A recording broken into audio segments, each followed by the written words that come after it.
Hello, my name is Alex Brownsell. I'm the editor on M&M Global, and I'm absolutely thrilled to say that I've been joined by Jerry Buhlmann, the Global Chief Executive of Dentsu Aegis Network, in your amazing beach venue. This is a fantastic venue. Do you do this every year?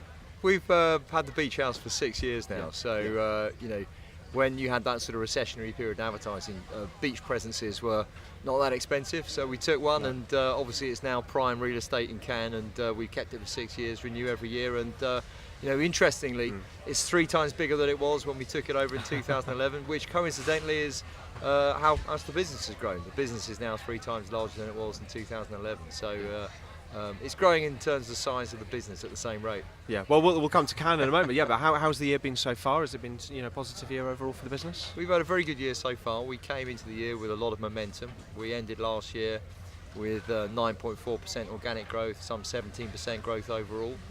That's about 2.5-3 times the rate of growth of the rest of the market. It's the 3rd year running we've outperformed the market by that type of number. So, importantly, we came into the year with momentum, and that momentum has been maintained, and that's a critical element of driving success. If you have momentum in people businesses, that's critical, and we have that, which is very rewarding and means we can invest in our product for our clients, in our people, and satisfy our shareholders at the same time. So momentum and growth is critical, and we've got that, and that's a great position to be in. You only have to sort of walk up and down the Croisette to see how this industry is changing, and the new technology, the digital technology that's becoming available. Content's hugely important now, and how is Dentsu Aegis as a business looking to sort of keep ahead and stay relevant and vital for clients? Yeah, I mean, that's a very good question. I think the first thing to say is we're the only holding company with a vision, innovating the way brands are built, and in the context of this market, innovation is critical to success for brands. They're having to build businesses in the digital economy. The only certainty for the next 5 years is the growth of the digital economy.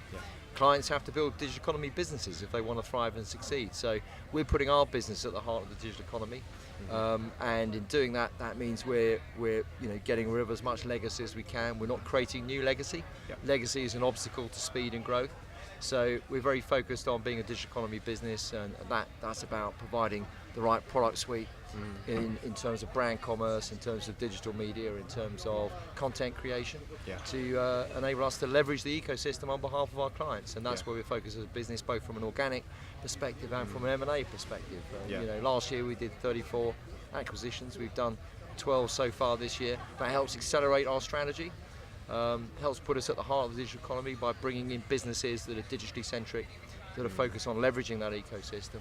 And we see some big changes in the market and some big opportunities, and being high growth and being low legacy and high digital, which we are, I think gives us an advantage and makes our product and services relevant for our clients. This is an event known for its celebration of creativity in the industry and in marketing, and that in itself is changing. The providers of creativity and the opportunities are changing. So, how are you trying to position Dentsu Aegis as a provider of creative solutions for clients? Yeah, about 1/3 of our revenue comes from creative content and technology, and that's a slightly higher percentage than people would think, but it's a good proportion of our revenue.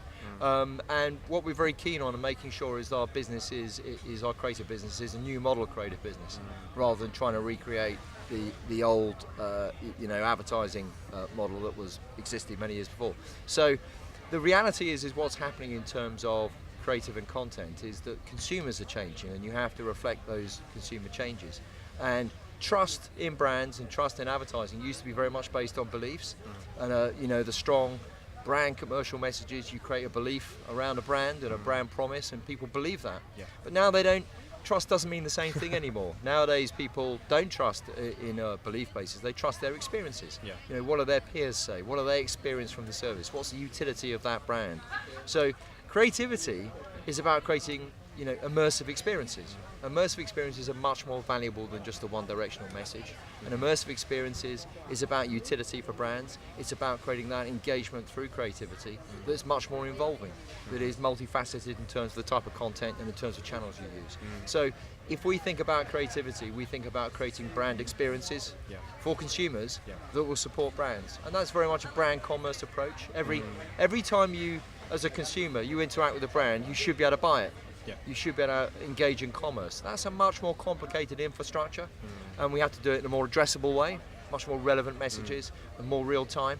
So it's a big challenge, but it's a great opportunity, and it's about understanding where the consumers are. If you understand where the consumers are and what's engaging them, you can deliver the accountability and the results for your clients in an environment that's much more data rich.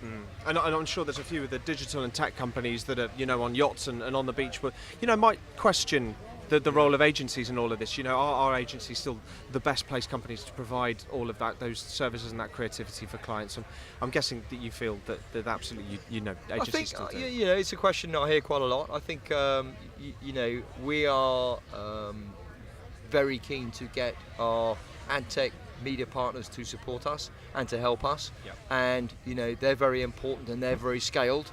And, we have growing partnerships with them, but the important thing is they're leverage partnerships. We spend a lot of money with them, so what that means is we can use their scale and capability to support our clients and support our business. But also the reality is, in the end, they're media vendors.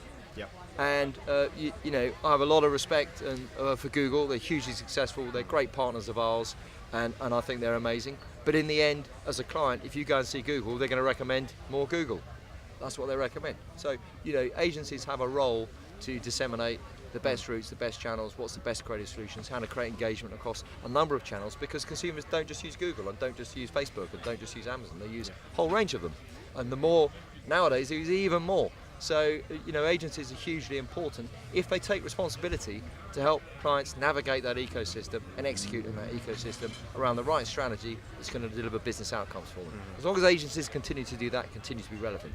If they can't deliver that, they will become irrelevant, but I don't think that's the case. And, from what I know of all the agencies that we have in our group, and of course our competitors, everyone's focused on delivering added value for their clients. No, interesting. And I promise I won't keep you too much long, because I imagine you are back to back and hectic this week. Well, what are some of the highlights for you in Cannes this year? Anything you're looking forward to?